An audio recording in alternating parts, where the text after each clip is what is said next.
బబులోను దేశమందున ఆ భక్తులు ముగ్గురు బొమ్మకు మ్రొక్కనందున బబులోను దేశమందున ఆ భక్తులు ముగ్గురు బొమ్మకు మ్రొక్కనందున పట్టి బంధించి రాజు అగ్ని గుండంలో వేస్తే పట్టి బంధించి రాజు అగ్ని గుండంలో వేస్తే నాల్గవ వాడు ఉండలేదా?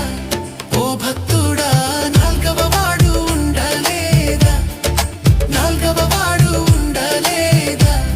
ఓ భక్తుడా, నాల్గవ వాడు ఉండలేదా? భయము చెందకు భక్తుడా, ఈ మాయలోక ఛాయను చూచినప్పుడు